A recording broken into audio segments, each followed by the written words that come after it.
One of the oldest and most profound questions that mankind has asked is God real? Does God exist? Take a look at what this professor, Professor John Lennox, says about the subject. I would remind you that on the door of the Cavendish Laboratory in Cambridge are written the words, "Great are the works of the Lord, studied by all who delight in them." And as we look at the rise of science in the 16th and 17th centuries, Alfred North Whitehead and many others commented that men became scientific because they expected law in nature, and they expected law in nature because they believed in a lawgiver. So, ladies and gentlemen, I'm not ashamed of being both a scientist and a Christian, because arguably Christianity gave me my subject. What I am amazed at is that serious thinkers today continue to ask us to choose between God and science.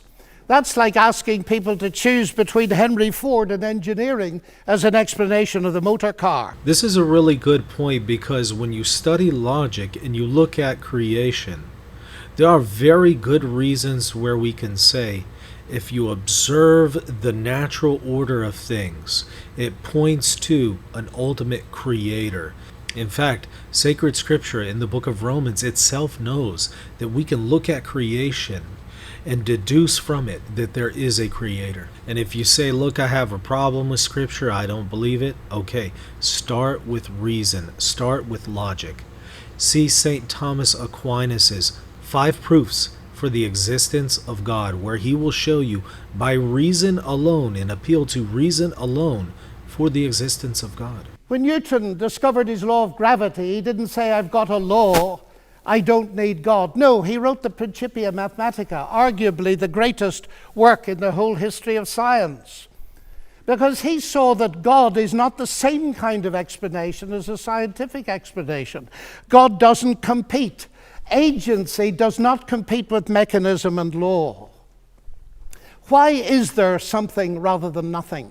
Alan Sandage, the brilliant cosmologist who became a Christian in his 50s, said God is the answer to that question.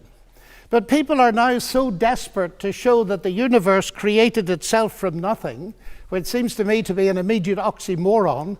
If I say X created Y, I'm assuming the existence of X to explain the existence of Y.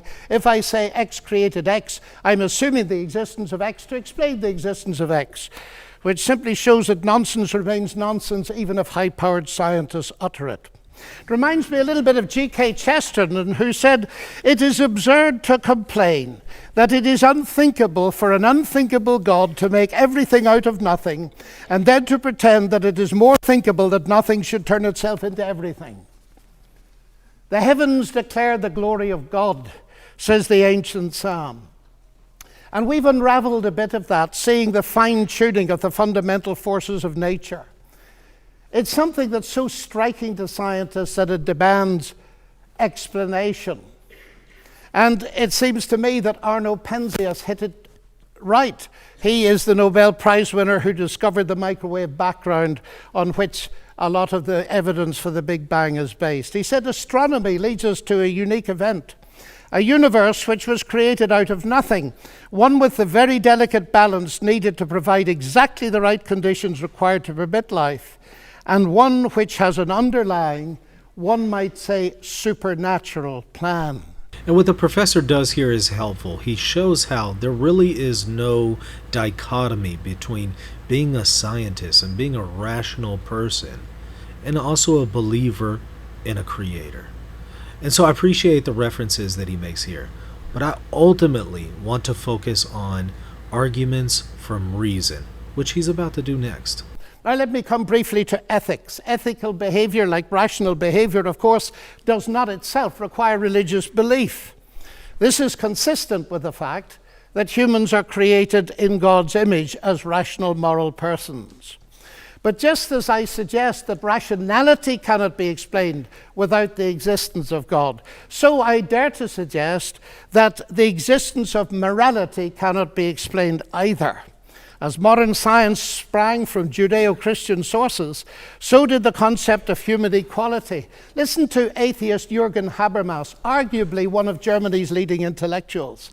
He said that universalistic egalitarianism, from which sprang the ideals of freedom and a collective life and solidarity, the individual morality of conscience, human rights and democracy, is the direct legacy of the Judaic ethic of justice and the Christian ethic of love. This legacy, substantially unchanged, has been the object of continual critical appropriation and reinterpretation. To this day, there's no alternative to it. Everything else is just idle postmodern talk. And it seems to me he's hitting the core of something important, because the value of a human being on which such egalitarianism rests is based not on what the human being can do, but what she's made of, or how she's made in God's image. So here the professor shows that there are arguments for the existence of God by appealing to ethics and morality. Now he's going to shift over to showing there are some deficiencies with the scientific method. There are some things that, of course, can be known by it, but it has its limitations. Science, of course, marvelous as it is limited. Even a Nobel Prize winner, by analyzing a cake, cannot tell why it was made. But Aunt Matilda, who made it, can tell you. She can reveal it to you. But if she doesn't reveal it to you, you'll never know. And that brings me to my next evidence. It's the same with the universe. We can analyze it magnificently. But ultimately, if it has a maker, and I believe it has, only he can tell us what it's all about. And he's done so in the powerful narrative of the Bible, in particular in its analysis of the problem with humanity, not simply in terms of behavioral breakdown between people, but a vertical breakdown of trust between us and the Creator. The unique solution to that problem is not simply in terms of human ethical development, although that's very important, but in terms of something far deeper altogether. The restoration of the fractured relationship with God through the salvation he has brought through Jesus Christ. A radical relationship that empowers us to live ethically from God. And here we reach what for me is the chief evidence, not only for the existence but the nature of God. It is Jesus Christ. He it was who not only taught the golden rule, but embodied it, fed the hungry, healed the sick and suffering, and welcomed society's outcasts, brought honor and respect to the marginalized and ashamed. And he's brought forgiveness and peace to multi-millions around the world. He's able to do this, of course, because though he was a man, he uniquely never was only a man, but God become human. The central evidence for this startling claim is, of course, his historical resurrection from the dead that launched Christianity in the world. This is, of course, ladies and gentlemen, a crunch issue. If Jesus rose from the dead, death is not the end and atheism is false. If Jesus did not rise from the dead, Christianity is false. And I remember at Cambridge as a student listening to the brilliant Sir Norman Anderson, a legal expert, going through forensically the evidence from his legal perspective as a brilliant lawyer. And he said at the end of it, the empty tomb then of Jesus forms a veritable rock on which all rationalistic theories of the resurrection dash themselves in vain. Now the professor is going to move to why he believes the Bible is true. Something that is, of course, a subjective appeal, but something that really resonates with my own experience of reading it. Just finally now, as I read the Bible, I do not only find intellectual satisfaction, but I find a great deal of that. I sense the voice of God speaking to me. You say that's intensely personal. But ladies and gentlemen, we've been asked tonight about belief in God. And I want to strongly emphasize that God is not a theory, he's a person. And if the origination of me qua person is a personal God, then the most exciting thing really is there a possibility of getting to know God?